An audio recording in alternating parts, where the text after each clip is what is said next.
যেটা হোক যেটা সামনে। আজকে 10টার সময় আমাদের চেক আউটের সময় আছে। তো এখন বাজছে 6টায় একটু পেরিয়ে গেছে, কারণ এখন যাচ্ছে একটু দীঘার সাইডে, একটু দীঘার সাইডে বসবো, আরও তাড়াতাড়ি বেরিয়ে যেতাম। বৃষ্টি হচ্ছে, বৃষ্টিটা এখনও হচ্ছে, তখন আরও ভালো জোরেই হচ্ছিল, সেই কারণে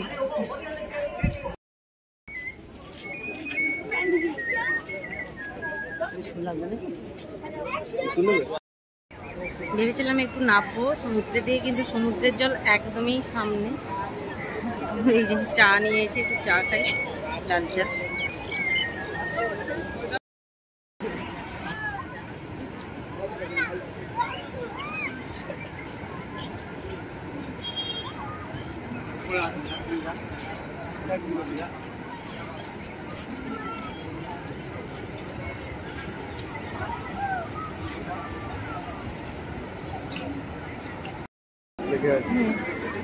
তো এবারে বিচ থেকে চলেই যাচ্ছি, রাত 7টা বেজে গেছে। এবারে রুমে যাবো, একটু ব্রেকফাস্ট করবো, একটু তো টাইম লেগে যাবে। আর এই ক্যামেরাটা এই 1 ঘন্টার মতো দেখে নাও সম্পূর্ণ, এখন প্রায়। তো এখানে এই যে আমরা লুচি আর ঘুগনি অর্ডার দিয়েছি, আর মুড়িও দিয়েছি, মুড়িটা আসছে। আমরা এখন ব্রেকফাস্ট করে বেরিয়ে গেছি, এবারে যাচ্ছি হোটেলের দিকে। জিনিস যেগুলো সব খাওয়াতে হবে, কিন্তু 10টার সময় আমাদের চেক আউট। তো আমরা রেডি হয়ে গেছি, এবারে আমরা রুম থেকে বেরিয়ে যাচ্ছি, মানে চেক আউট করার সময় হয়ে গেছে 10টার সময়, এখন পাচ্ছি 9:55। তো আমাদের আজকের মতো ট্রিপ, এখনকার মতো ট্রিপ শেষ, আজকের মতো না। বাইরে গিয়ে এই করছি, ব্লগ করছি। এখন মানে 12:05 ট্রেন আছে না।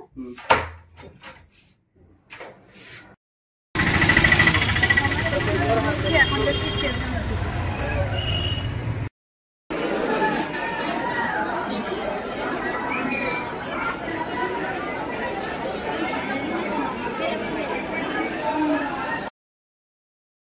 এটা হচ্ছে দীঘা স্টেশনের কারেন্ট অবস্থা। তো এই মুহূর্তে আমি এখন দাঁড়িয়ে আছি, দেখতে পাচ্ছ টিকিট কাউন্টারে কি হারে ভিড়। তো সৌমেন বাধ্য হয়ে আবার গেল বাসের ডিপোতে, মানে বাস আছে কিনা, কিন্তু বাসও নেই, মানে আছে যেগুলো সিট নিয়ে আগে থেকে বুক করা হয়নি। তো এইভাবে ট্রেনে যাওয়াভাবে দাঁড়িয়ে দাঁড়িয়ে পুরো দীঘা থেকে পাঁশকুড়া পর্যন্ত এসেছি। কিছু একটা খাবো পাঁশকুড়াতে, তারপরে আমার পাঁশকুড়া থেকে ট্রেন ধরে দীঘা থেকে এখন দাঁড়িয়ে দাঁড়িয়ে এসেছি পুরো এখন পাঁশকুড়াতে এসেছি বিরিয়ানি দোকানে। যেটা একটা সময় প্রায় আজ থেকে 4-5 বছর আগে বিয়ের আগে পাঁশকুড়া এলে প্রায় খেতাম এই দোকানটাতে, অনেক বছর পরে ঢুকলাম। তো ফাইনালি বাড়ি এসে আগে ফ্রেশ হলাম, মানে স্নান টান করলাম, পুরো একদম মাথা থেকে পুরো একদম ভিজিয়েছি। আর এই যে নিচে বসে আছি, জাস্ট কিন্তু যে ট্রলিটা খুলেছি, যদিও আমি খুলিনি, খুলেছে রোবেন খুলেছে। তো অনেক জিনিস বের করেছে, আমি এবার বসেছি যাদের জন্য যা যা জিনিস এনেছি সেগুলো দেওয়ার জন্য। এই দেখো উপরেই পড়ে আছে, যখন দেখাবো না তখন দেখে দেবো। হাতে এবারে দীঘাতে বলেছি না বলিনি তোমাদের, আমার ঠিক মনে নেই। যে সৌমেনের বন্ধু আছে, তার থেকে এই যে ছোটোই হবে, মানে ভাই সম্পর্কে এসে, যাই হোক।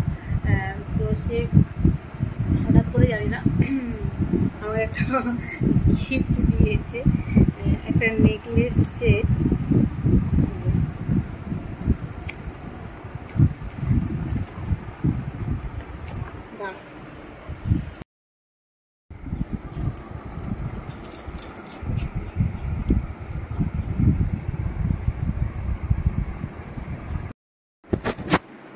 বাস কি সাংঘাতিক গরম পড়েছে। তো এখন আমি যাচ্ছি ওই বাড়ি, মানে ধামতোর যাচ্ছি, 1-2 দিনের জন্যই যাচ্ছি আর কি।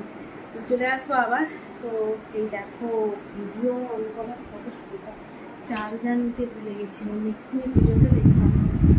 এখন যাচ্ছি, তো সেখানে গিয়ে বাকি এই ব্লগটা সেই কালকে থেকেই করছি।